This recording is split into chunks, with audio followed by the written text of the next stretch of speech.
Hi Kitty, kamusta ka today? Good afternoon. May hapon, everyone. I'm okay.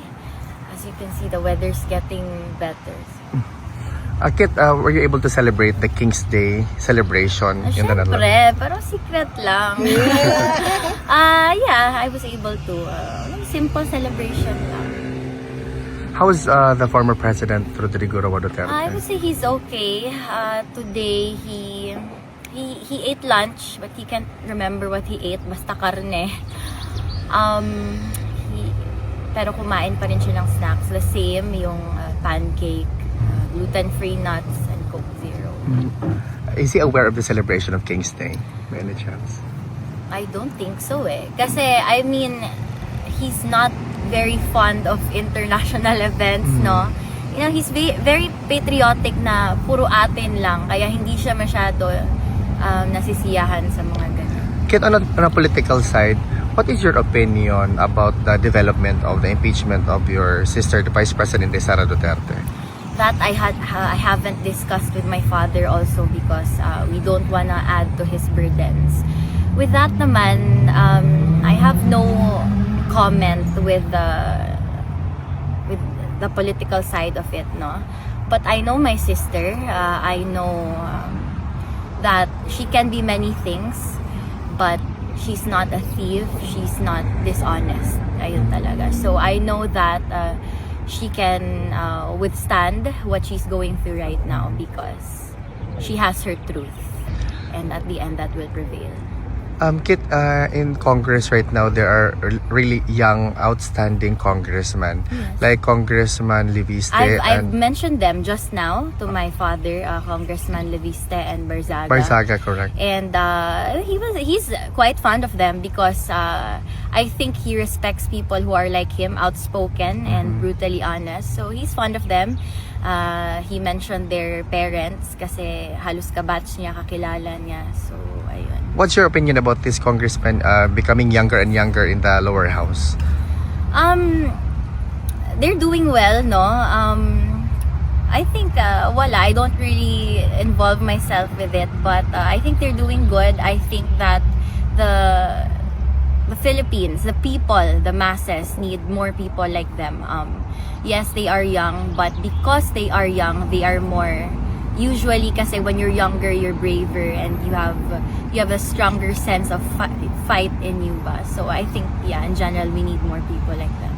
Is there something that the former president wants to relate to the supporters or the Filipinos in general? He asked again kung ilan kayo. Sabi ko, Papa, hindi ako calculator. Hindi ko mabilang yan araw-araw. But I did inform him that some supporters from the States were here yesterday, if I'm correct, Vinny, kasi I saw from your post. Although hindi ko na-mention yung taga-Ireland kasi ngayon ko lang nalaman. But I said na there are a lot of supporters from all over the world coming to visit you here, and ayun, they're waiting outside.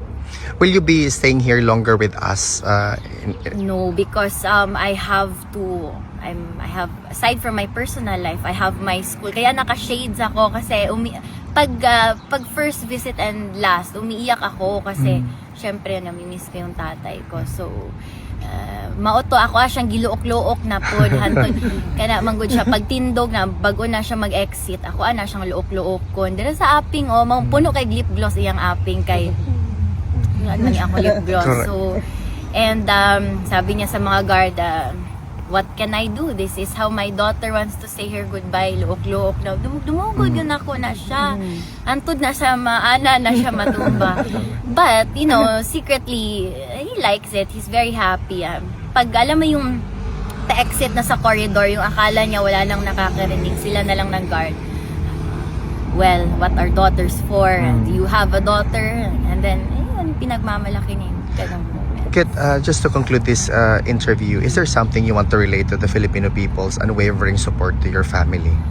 You know, no, it's you may find my message redundant, pero all I can say is thank you time and time again, because time and time again you prove that you are here, you are with us, you are standing with us and with the truth.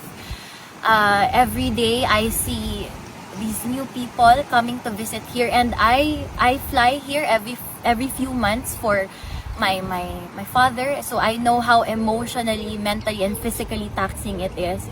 So for me to think of people who don't even have a personal relationship with him but are making that effort and taking the time, daghang salamat sa inyong tanan. Maraming salamat sa inyong lahat. This is not something we take lightly. The whole Duterte family, we remember always. You know that. And like I said before, hindi lang kami lumalabas tuwing election. We are always here. Well, at least me in my own ways. But maraming salamat sa inyong lahat, and every one of you here, daghang salamat sa inyong tanan. To everyone that I will not be able to meet in person, I want to extend my deepest gratitude and appreciation for you anyway. And of course, PRRD also. So next time, sana may head count kayo.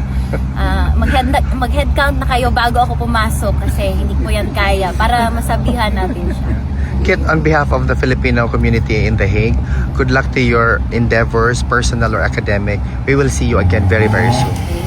Mabuhay ka, Kit. Oo, akuan, pang tabo ng mata. Second hand lang to, pero maganda to. Galing kay regalo ni Tita